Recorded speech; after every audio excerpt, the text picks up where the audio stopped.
Congratulations, you just bought a home. The lender said your mortgage is $1,800 a month. You can handle that. But then the first full month hits. The bill isn't $1,800, it's $2,400. Then the water heater breaks. Then the property tax bill shows up. Then you realize nobody told you what this house actually costs. The mortgage is the price they advertise, but the real cost of owning a home, that's the number nobody wants you to see. When you get pre-approved for a mortgage, they show you one number, the principal and interest payment. That's it. That's what you budget around. That's what you use to decide if you can afford the house. But here's what they don't put in bold letters: property taxes, homeowners insurance, private mortgage insurance if your down payment is under 20%, HOA fees if you're in a community that requires them, maintenance, repairs, lawn care, pest control, appliance replacements. According to Bankrate, the average American homeowner pays over $18,000 a year in hidden costs beyond the mortgage. That's $1,500 a month just to keep the house running. You budgeted for $1,800 a month. The real number is closer to $3,300.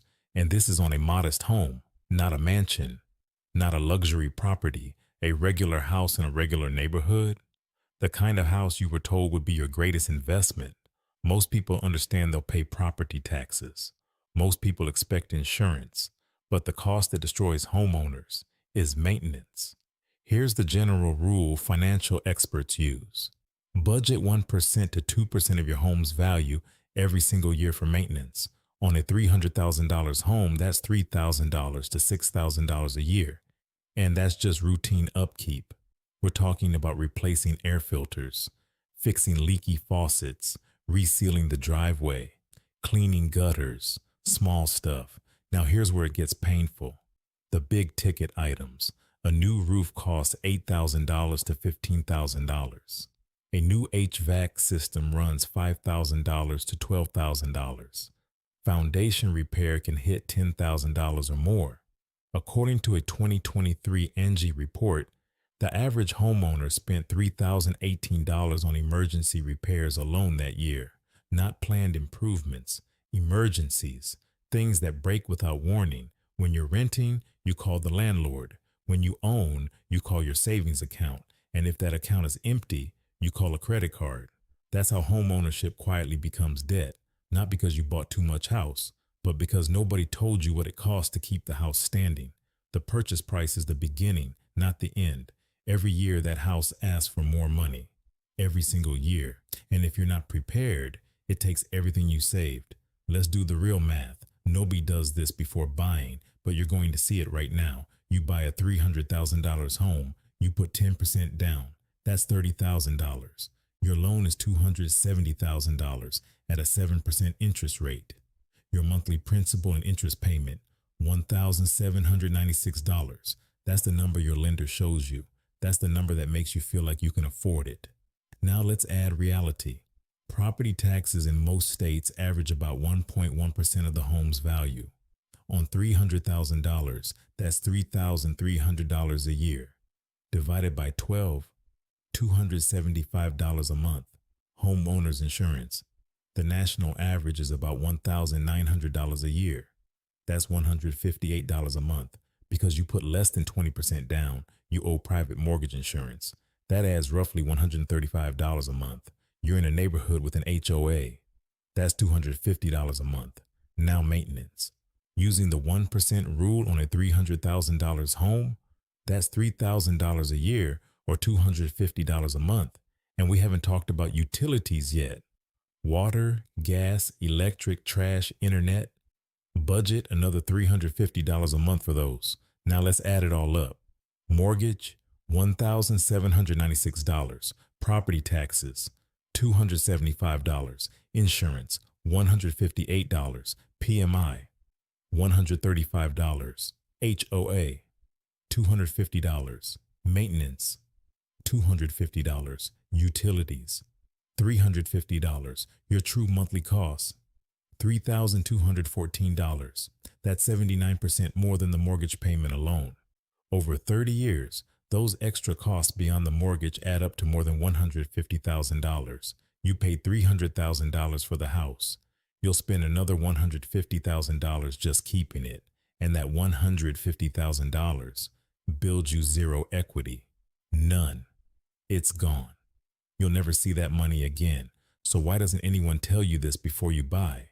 Because everyone in the transaction profits when you say yes. The real estate agent earns a commission based on the sale price. A higher price means a bigger check. They're not incentivized to talk you out of it. The lender makes money from origination fees and interest.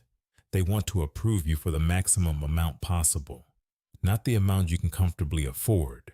The home inspector gives you a report, but that report doesn't come with a calculator showing what every issue will cost over the next decade. The title company, the appraiser, the insurance broker. Every single person at that closing table gets paid when the deal closes. Nobody gets paid to tell you the truth. According to the National Association of Realtors, 86% of buyers used an agent in 2023. And the most common regret among first-time buyers was underestimating the cost of maintenance and hidden expenses. The industry knows this. They've seen the surveys. They know buyers are surprised, and they haven't changed a thing because the system works perfectly for them. The less you know, the faster you sign. The faster you sign, the faster they get paid. Your confusion is their revenue model. Now, the biggest objection you'll hear is this: renting is throwing money away. You hear it from family, from co-workers, from social media, and it sounds true. But think about it. That $150,000 in hidden costs over 30 years, that money's gone too. You don't get equity from property taxes. You don't build wealth from replacing a roof. Renting is paying for shelter. Owning is paying for shelter plus maintenance, taxes, insurance, and risk. Neither one is free. The difference is one is predictable and the other isn't. So here's what to do before you buy. Step 1. Calculate your true monthly costs. Take the mortgage payment and add 40%. If the mortgage is $1,800, your real number is closer to $2,500. If that makes you uncomfortable, you're not ready yet, and that's okay. Step 2. Build a home maintenance fund before you buy. Have at least $10,000 set aside on your down payment and emergency fund. This is money specifically for the house, not for you. For the house. Step 3. Buy below your approval amount. If the lender says you can afford $350,000, look at homes for $275,000 or less. The lender's approval is their maximum, not yours. Your maximum is the number where you can still save, still invest, and still live. Buying a home can be a great decision, but only if you go in knowing the real cost, not the advertised one. 2 people, both earning $75,000 a year, both living in the same city, both wanting to buy a home.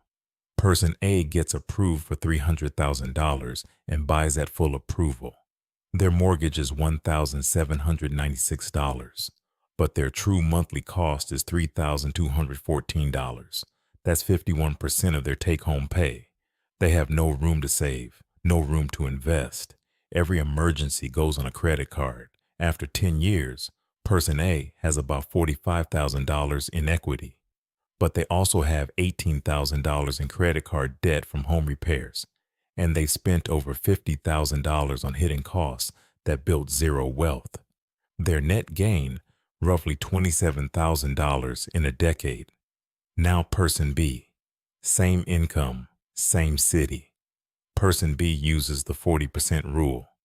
They buy a $220,000 home instead. Their mortgage is $1,320.